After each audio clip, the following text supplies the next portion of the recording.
아픈 손가락이라고 하는 것은 다른 자녀들에 비해서 약하거나 문제가 있어서 부모에게 계속 마음에 근심이 되는 자녀, 유독 계속 사고를 치고 문제를 일으켜서 부모에게 계속 안심하지 못하고 근심하게 만드는 자녀들이 아픈 손가락인 자녀들입니다.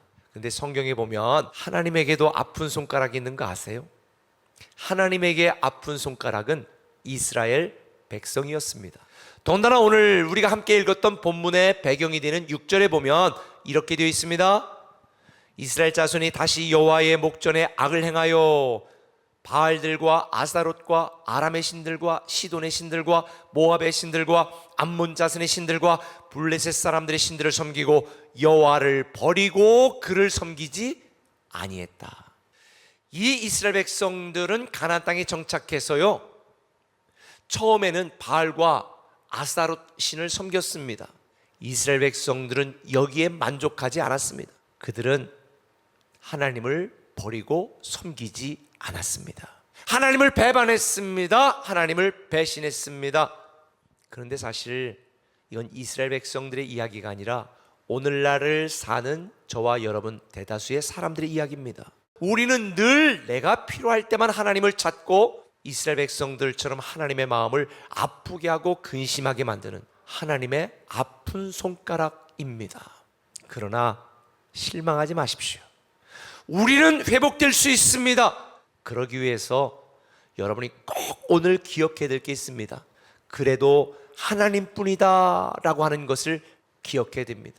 이스라엘 백성들이 이 암몬 사람들이 침략하여 고통을 당하고 죽겠다고 아우성을 칠 때 하나님께 이렇게 호소했습니다. 하나님, 우리를 구원해 주세요. 그러니까 13절에 뭐라고 말합니까? 같이 읽어볼까요? 너희가 나를 버리고 다른 신들을 섬기니 그러므로 내가 다시는 너희를 구원하지 아니하리라. 하나님이 냉정하게 거절하십니다. 여러분 아시겠지만 이스라엘 백성들이 죄를 지어 고통을 당하고 그래서 하나님 앞에 돌아와 회개하고 구원해달라고 그러면 하나님이 용서하시고 구원해 주셨습니다. 사사를 보내 구원하셨습니다. 이런 일들이 몇 번이나 반복된 줄 아세요?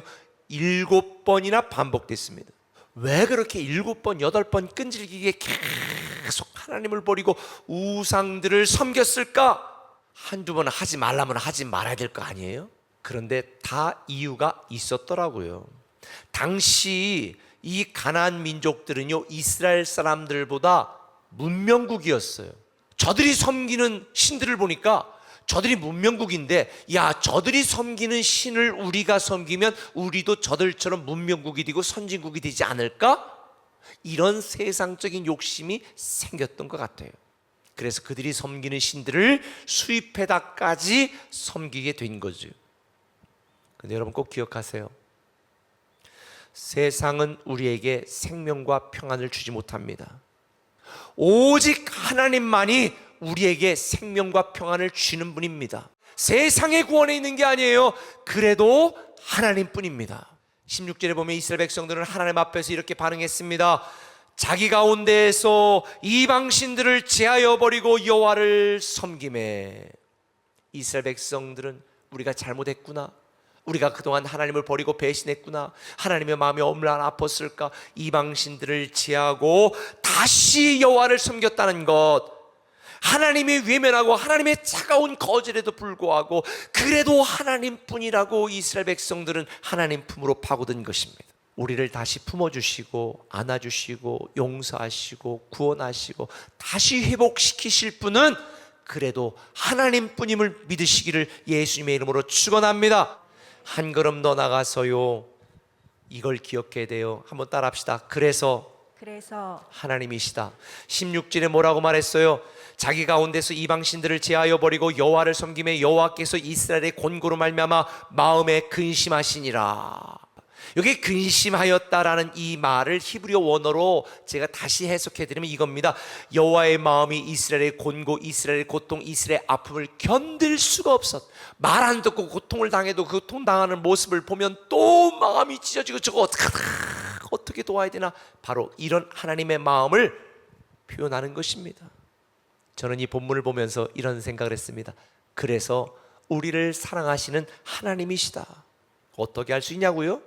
본문 뒤에 이어지는 사사기 11장 1절 이하를 보면 이스라엘 백성들을 내버려 두겠다, 너희들이 원하는 신에게 구해라, 차갑게 거절하셨음에도 불구하고 이스라엘 백성들이 고통당하는 걸 보시고 마음이 근심하시고 견딜 수가 없어가지고 사사 입다를 구원자로 준비하고 있는 장면이 바로 본문 뒤에 나옵니다.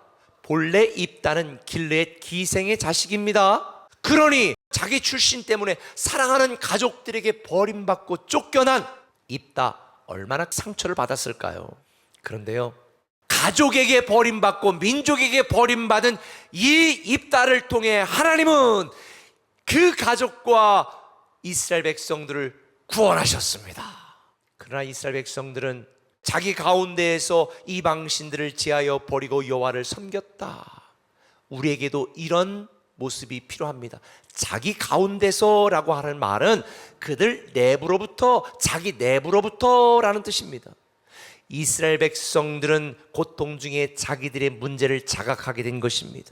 우리가 잘못했다, 우리가 문제였다, 그리고 회개한 거죠. 하나님은 회개에 약하신 분입니다.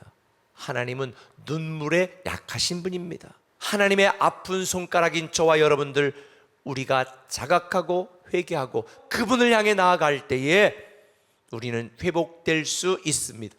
저는 여러분들의 깨어진 관계와 상한 심령이 회복되고 나태해진 신앙과 예배가 회복되고 하나님에 대한 큰 사랑이 회복되어 하나님의 아픈 손가락이 아니라 엄지척이 되시기를 예수님의 이름으로 축원합니다.